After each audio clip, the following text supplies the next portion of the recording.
Okay. So you got audio.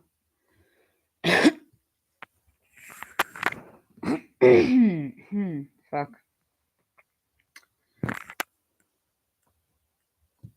Taking my Ritalin. Let's get back to this. So, I've answered the first question. The second question is referring to this part in the yellow here about something that Thomas Friedman wrote for New York Times about how Israel is fucking their friendship between Israel and the US by changing its regime because of the judicial reform that Yariv Levin and Netanyahu were pushing last year that met huge protest, and we really tried to stop it, and because of the war it did stop because they realized that they could not take more resistance from the people.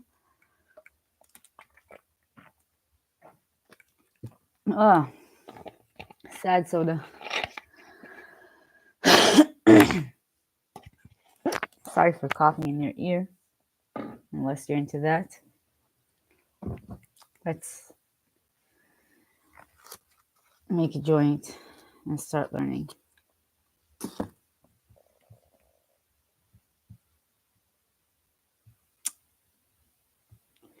I can't tell if I'm heard, if you can hear me. Yeah, okay. Okay. I guess so. Guess it's okay. I really need to upgrade my setup. If I had like not even a decent microphone, just like one that I could take care of, like denoise it and have it have a noise gate and a compression, everything that's pretty basic to have. Where's my weed?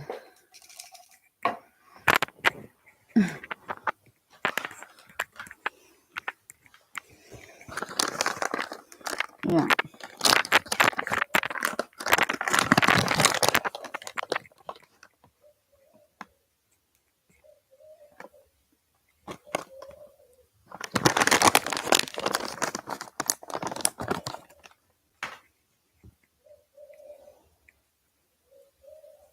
I feel like only knowing that someone could come in, it's like I wouldn't drown in shorts if I'm in the middle of the library, because there's so many people around, and they're not watching me, but they might be watching me, and then it would be super weird and inappropriate, I guess, to be drowning in shorts or falling into Instagram reels. At least my foundation looks nice, right? Seamless. It does do something, in the sense that I gotta wake up, I wake up either way, yeah, but I gotta put some clothes on, do my makeup, and, start my day in a more strict way, I guess, than I would have normally, because then I would have just lied on the couch and drowned in shorts for a bit, and then probably got started with learning after my Ritalin hit. Yeah. Or I would drown for a half hour and then take another Ritalin in hopes that it would get my ass to stop wandering around. Cool. Where's all my filters?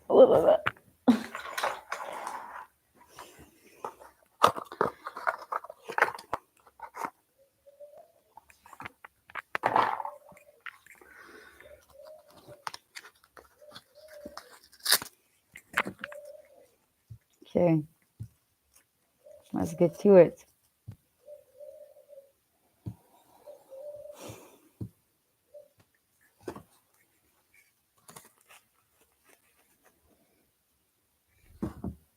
Plus, I really need to get a 2-screen setup. It's very weird when I don't have a monitor on the one hand, but I need to like work on the thing that I'm screen sharing,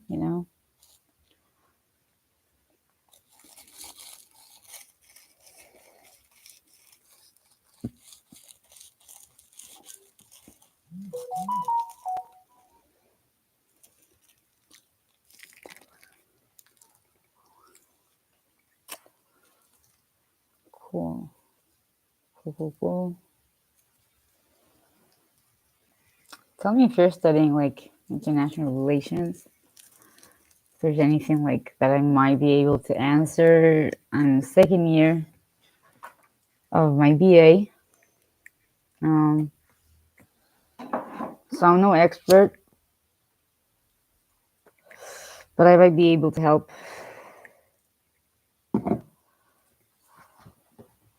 Let's see what's that.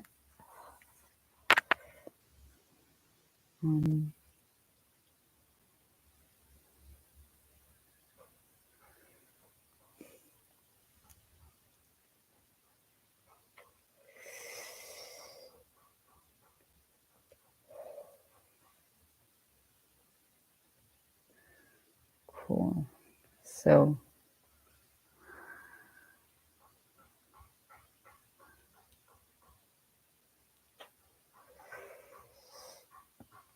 I have so many more schoolworks to do. Fuck.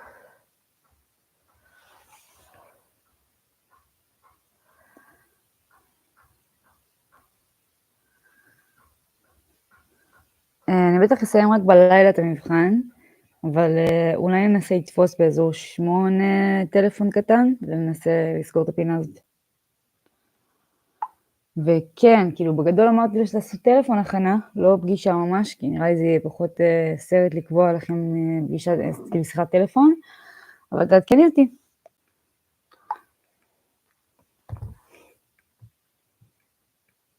Okay, so interests and values of the United States that Friedman recognizes with democracy. So,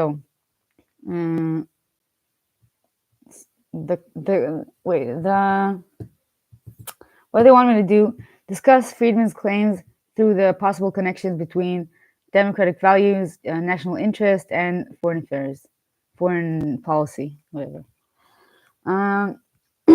So this is like a rewriting of whatever he's written.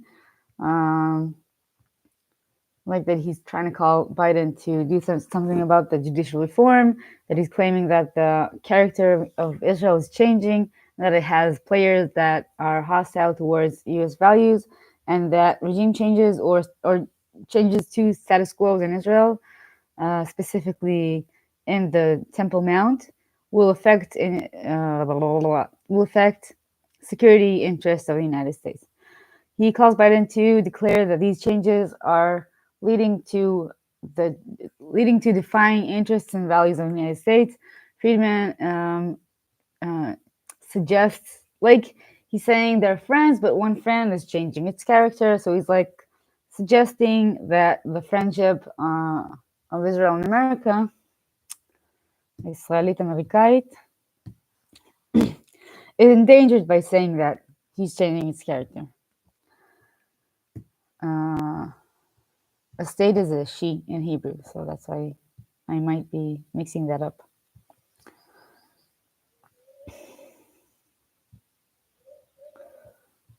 Cool.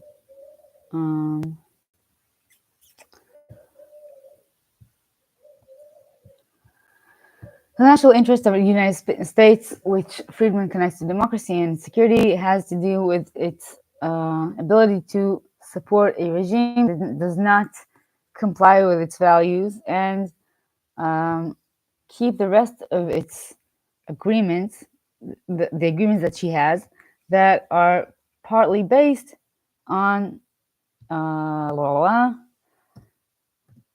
its ability, היכולת שלה לטעון לעליונות מוסרית. It's really to claim moral superiority, basically. The United States character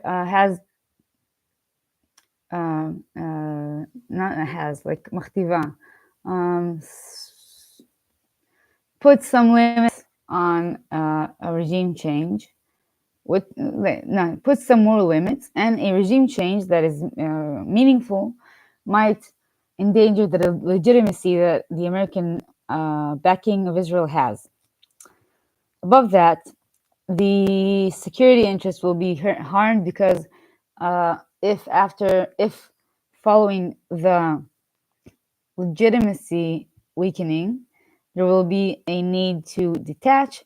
The U.S. will lose its strategic point, like geographic point that is under its influence in the Middle East, and with it, an array of talent and provide things that Israelis provide, as well as force in international relations of Israel.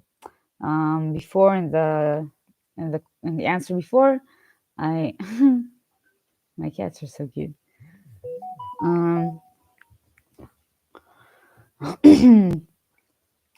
the answer that I gave before, I said that some of Israel's security people claim that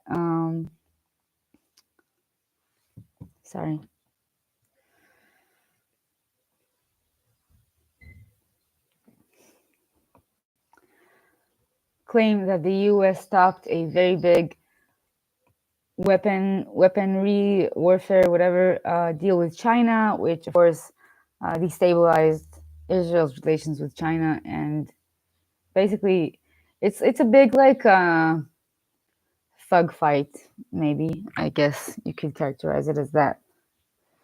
Minos, this is another cat.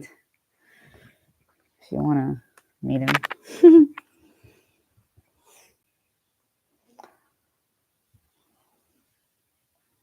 מינוס, אתה לא רוצה להגיד שלום?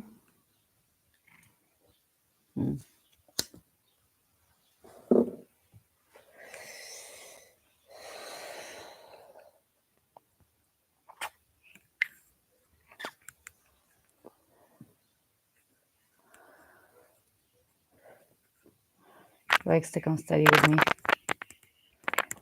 but he is a very stinky cat. Very good.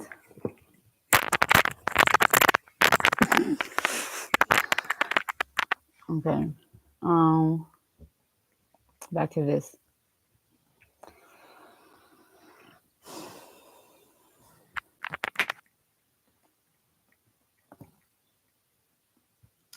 Okay, so what's the question again? That's the thing about like academic papers. You have to go back to the question again and again and again and again because they want you to address so many issues and then get to the point when you are concluding those issues. You need to have like a logical following and then get to the answer that you actually have to give. So you might be writing like 3 out of 4 pages and not getting to the answer, or like trying to remember what the question is all along so you can support it from different directions, and when at the end you get to writing like the actual conclusion, then you can restate your maskanot, your conclusions basically from each part of your paper, of your text, and then you have to conclude and say it like in a very coherent and obvious way. It can't be like half cutesy, whatever. You can be cute in academia. It doesn't work. Okay, so מדיניות חוץ. I think maybe I should just go to the second question and get to that. Okay. In Hebrew and then in English. The president נשיא אוקראינה ולדימיר זלנסקי קרא לישראל לספק לארצו מערכת ליירוט כטב"מים וטילים. אין לנו אלטרנטיבה מלבד להביס את גוליית שבא להרוס את חיינו, אמר בנאום בוועידת מינכן. להיות דוד זה להילחם ואנחנו נלחמים. להיות דוד זה להחזיק למה אתם מוזרים? My cats are starting a war. להיות דוד זה להחזיק בקלה כדי לנצח. עדיין אין לנו את קלת דוד מישראל, אבל אני מאמין שזה עניין זמני בלבד. דבריו של זלנסקי נאמרו אף שאתמול הבטיח שר החוץ אלי כהן לאוקראינה רק סיוע בפיתוח מערכת הרתעה נגד איומים אוויריים. קלע דוד עם מערכת יירוט מתוצרת ישראל, שנועדה להתמודד עם כלי טיס בלתי מאוישים וטילים בטווחים של 70 עד 300 קילומטרים. Okay, so President of Ukraine Vladimir Zelensky calls Israel to supply its country with an intercepting system for rockets and unpopularized aircraft, drones, whatever. And he's saying, we do not have an alternative besides beating the Goliath that has come to destroy our lives. He said in a Neum speech in the Munich Veda, in Munich, whatever. Being David is fighting, and we are fighting. Being David is holding the slingshot to win. We still don't have the slingshot of David from Israel, but I believe it's a temporary issue. It's only temporary. It's only a matter of time. What Zelensky said was said in spite of yesterday. Foreign Minister Eli Cohen said promised Ukraine only help developing and הרתעה, like fighting against aerial threats. The Slingshot of David is a Israel-made intercepting system that is meant to deal with unpopularized, unpersonized, whatever, unmanned, okay, maybe unmanned, to deal with unmanned aircraft and rockets and ranges between 70 and 300 kilometers. This is from Haaretz, 17th of February, 2003. So the question is, in realist terms, does the fact that this is a protective weapon might reduce the tension between Israel and Russia as a result of an Israeli decision in this matter? So if we're gonna go like super wide and if we're going for simplicity, just like so I can answer it on stream right now and then get into digging, the answer is yes, because realism sees the international ring, whatever, space, as a place that's made out of basically mutual threats. Like what you have to do to maintain security and grow, basically get power. Then to get power, you need to first be intimidating. To be intimidating, you need to just basically show your guns, like in the most simplistic sense. And yeah, the question was like, if it's a defensive mechanism, would it reduce the tension between Israel and Russia? So if we would have provided attack weapons, like maybe we would give them some kind of rockets or something like that, that might be very, that would be to the detriment of the Israeli-Russian relationship. But if you're providing them in a way, with a way to protect themselves, then we are reducing the power that Russia has over them, but we are not increasing the power that Ukraine has over Russia. So it might be less of a deterrence of less. Basically, might be fucking up the Israeli-Russian relationship less. That's it. That's the first question. The second question, this is supposed to be 2 pages in the second question in this part of the exam. President Zelensky, in a number of opportunities, has addressed the moral obligation of Israel to help Ukraine. How, if at all, might these themes affect the Israeli policy or Israel's policy? Okay. So, nothing on stream. Yeah. I think it would be better to write like, criticizing Hassad bullshit, blah, blah, blah. But I feel like that's too much clickbaiting. Maybe I should do that for like a minute. Maybe I should watch like the Zelensky speech. Let's do that.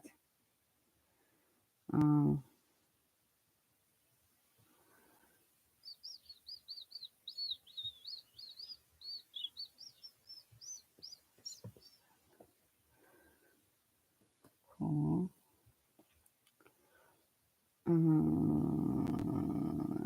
YouTube. Let's search.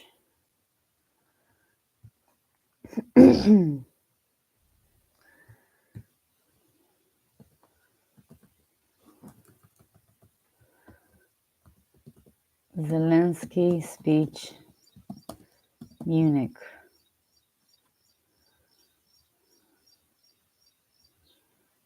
Zelensky Munich conference speech 2004. Let's see how long it is.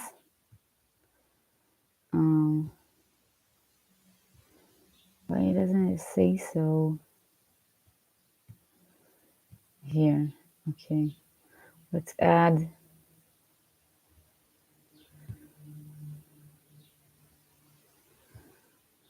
filters.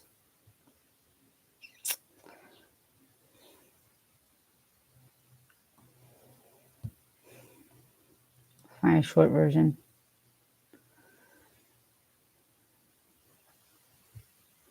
This is 1 month ago.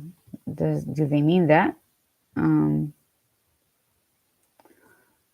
No, they mean 2013.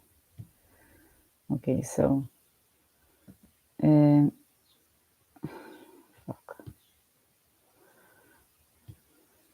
Unit Conference 2023.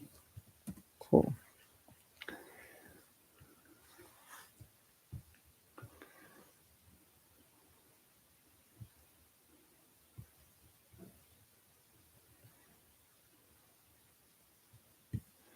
I'll add Israel.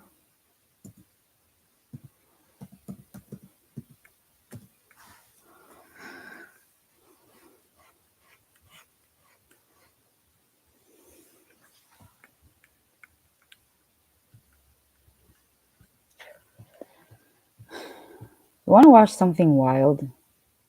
I just saw that yesterday when I was here. I don't know if I'll get like copyrighted, community, whatever, for showing like Khan videos. Khan is like the Israeli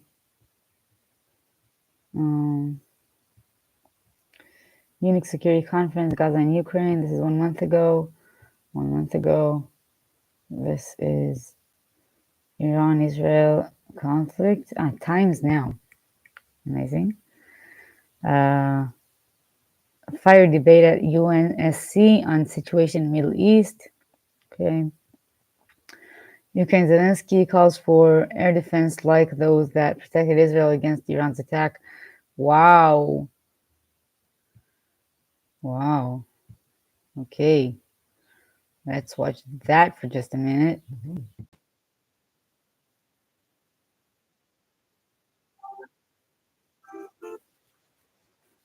What? מה קורה? כן.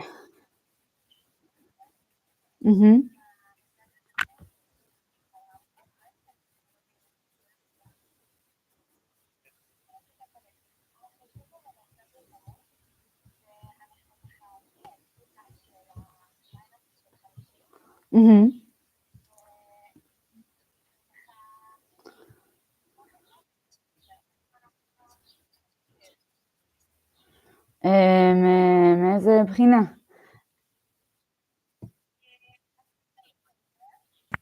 The United Kingdom is also continuing to work urgently alongside the international community to stabilize the situation and prevent further escalation. It is vital that all parties exercise maximum restraint and refrain from any action that may heighten tensions further in the region. The Middle East is experiencing one of the bleakest and most volatile periods in modern history, which risks spiraling out of control if all sides do not take a step back. This was a point that Malta stressed on 2nd April following the deplorable attack by Israel on the Iranian diplomatic premises in Damascus on 1st April. We had stressed the need for de-escalation and for maximum restraint to be exercised by all actors in the region. Regrettably, these calls for caution have been disregarded given the recent developments. Iran's direct targeting of the state of Israel risks regional catastrophe, with innocent lives bearing the brunt of all hostilities. We stress that international law, including international humanitarian law, must be respected at all times. Once again, we reiterate our call on all parties to exercise maximum restraint, including in their messaging, to de-escalate and pursue peaceful and diplomatic solutions to all disputes.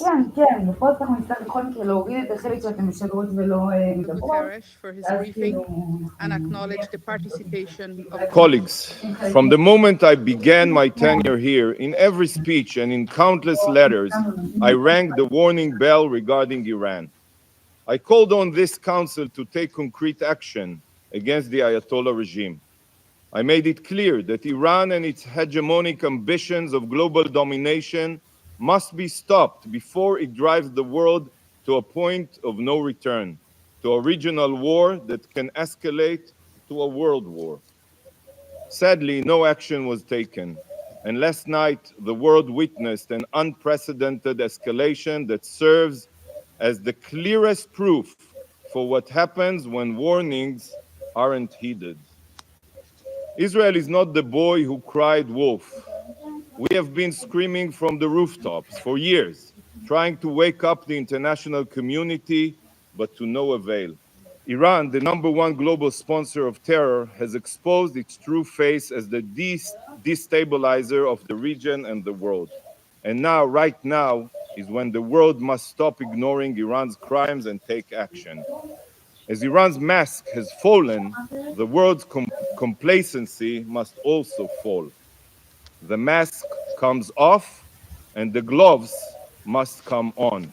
So I ask you, and be honest with yourselves, what would you do? What would you do if you were in Israel's shoes? How would you react if your existence was threatened every single day?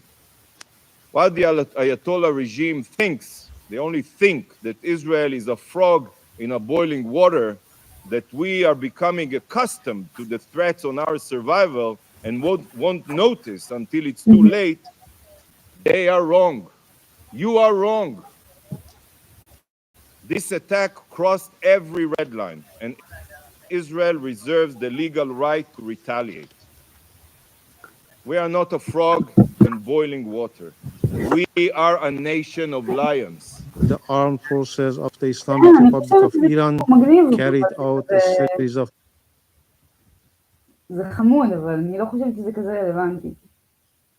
military strike on Israeli military objectives with thousands of missiles. Article 51 of the Charter of the United Nations and recognized by international law. This concluded action was necessary and proportionate.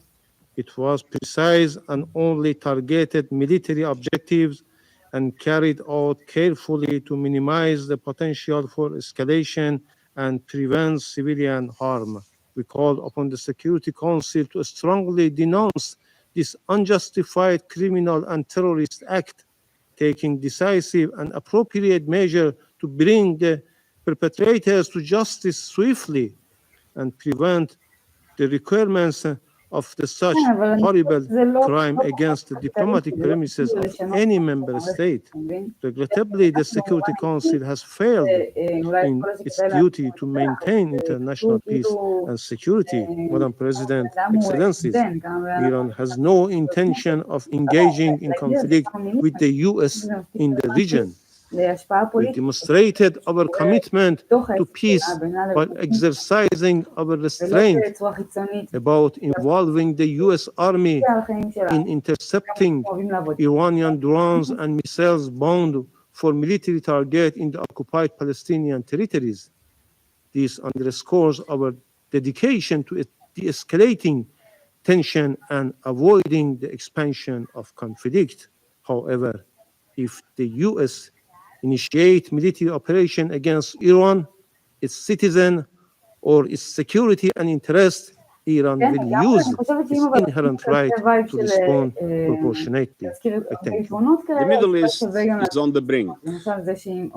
The people of the region are confronting a real danger of a devastating full-scale conflict.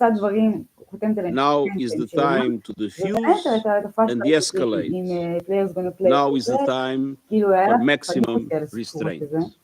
This emergency session has been convened upon an urgent request by the permanent representative of Israel, who noted in his letter dated 13 April to the President of the Security Council that Iran had launched, and I quote, a direct attack from within its territory of more than 200 UAVs, cruise missiles, and ballistic missiles towards Israel in clear violation of the UN Charter and international law, end quote. Yesterday, the permanent representative of the Islamic Republic of Iran also addressed a letter to the President of the Security Council stating that, and I quote, in the late hours of 13 April 2024, the Islamic Republic of Iran carried out a series of military strikes on Israeli military objectives, end quote. He stated that the action was taken, and I quote, in the exercise of Iran's inherent right to self-defense, as outlined in Article 51 of the Charter of the United Nations, and in response to the Israeli recurring military aggressions, particularly its armed attack on 1 April 2024 against Iranian diplomatic premises, end quote. According to the latest reports, Iran launched hundreds of drones and missiles from its territory towards Israel, with most intercepted. Several missiles reportedly struck within Israeli territory, one of